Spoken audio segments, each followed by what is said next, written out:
نواز شریف نے شہباز شریف کو کہا کہ میں نے انڈیا کو دھماکے کر کے جواب دیا، شہباز مجھے جواب چاہیے ورنہ استعفیٰ دے دینا۔ اندر کی بات بتا رہا ہوں، جب 7 طیارے گرائے، شہباز شریف نے کہا نواز شریف صاحب قائد محترم تم نے 6 دھماکے کیا، ہم نے 7 کر دیے۔ یہ لیڈر ہوتے ہیں بھائی، جانوں کی پرواہ نہیں کرتے، یہ پرواہ نہیں کرتے کسی چیز کی، یہ کہتے ہیں قوم آگے بڑھے۔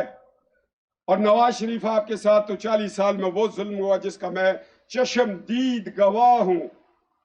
تم نے اپنی زندگی دے دی اس قوم کے لیے۔ آج ہم خان قیوم کا جشن منائیں، ان کے لیے دعائیں مغفرت کریں، مگر اس نظریے کو تو صرف نواز شریف نے کیری کیا، اس نے آگے بڑھایا۔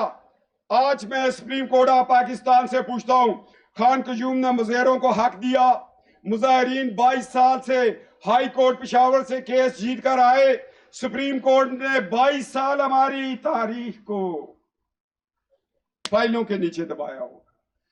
کتنا پیسہ ہم وکیلوں کو دیں؟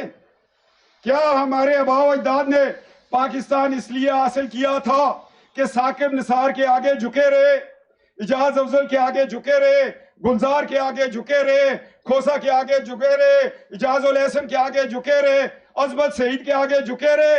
یہ جھکاؤ نہیں چلے گا، ریاست کمزور ہو رہی ہے۔ میں اس وقت میں نے مکالمہ بھی پڑھنا ہے، اور میں صدر جی جانا تو ایک دن سبھی نے، میں اس کو مختصر کرتا ہوں۔ بات یہ دوستو، جب تک ووٹ کو عزت نہیں ہوگی، 73 کے آئین کی پاسداری نہیں ہوگی، اور خان قیوم صاحب نے 3 سیٹیں جیتی، آگے انہوں نے کہا ایک میرے ماموں کو دے دی کھٹک صاحب کو، ہم خان قیوم کو سلام پیش کرتے، اس نے محبت ہزارہ میں 1 سیٹ حنیف خان کو دے دی۔ بچہ ٹھیک شو؟ ہزارہ کم ثوابی۔ اور میں سمجھتا ہوں کیسا کشمیری تھا، اس نے میاں محمد بخش کو پڑھا ہی نہیں۔ میاں محمد بخش کا صاحب کہتے ہیں اصلاں نال جے نیکی کریے تے نسلاں تک نہ بھول دے۔ ہم نہیں بھولے، ہمارے ساتھ نیکی ہے خان کی، برے نال جے نیکی کریے تو الٹیاں چالاں چل دے۔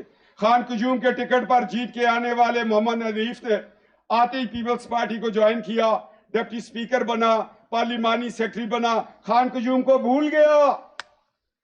میاں نواز شریف صاحب ہزارہ وفادار ہے، مسلم لیگ ہے، وہ بے وفا لوگوں کی دھرتی نہیں ہے، شہداء کی دھرتی ہے، وہ جلال بابا کی دھرتی ہے، ملک تماسب کی دھرتی ہے، ملک اشرف کی دھرتی ہے، وہ پروفیسر طارق کے والد حکیم صاحب کی دھرتی ہے، وہ یوسف تنولی کی دھرتی ہے، وہ کمزور لوگوں کی دھرتی نہیں ہے، وہ ڈاکٹر ممتاز کی دھرتی ہے، اختر علی بخت مراد آبادی کی دھرتی ہے، مفتی ادریس کی دھرتی ہے۔ وہ ہزارہ وال ہے، غیرت ہے اس میں۔ مگر ہمیں یہ دکھ ہے کہ آج 14 سال سے ہمارے صوبے میں ایک پی ٹی آئی کی حکومت ہے۔ کون سی پی ٹی آئی کی حکومت ہے؟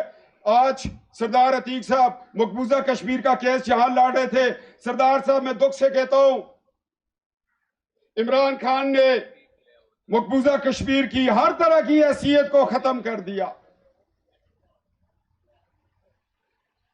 اصل بات کی طرف آئے نا کہ جی جنگ ہوئی تو عمران نے کہا کیا میں اس سے جنگ لڑ لوں؟ 313 نے یہ نہیں کہا تھا کہ یا رسول اللہ صلی اللہ علیہ وسلم سامنے لشکر ہے، ہم 313 ہیں، اللہ کے محبوب نے کہا تم 313 ہو، اللہ کی نصرت تمہارے ساتھ ہے، فتح تمہاری ہوگی۔ جب ننگے پاؤں روزہ رکھ کے بدر پہنچو گے تو کامیابی ہوگی۔ پارلیمنٹ میں اگر یہ کہو کہ ہم جنگ نہیں کر سکتے تو پھر آپ اقتدار چھوڑ دیں۔ آپ کو اقتدار تو فوج نے دلوایا، باجوہ نے دلوایا، فیض حمید نے دلوایا۔ آپ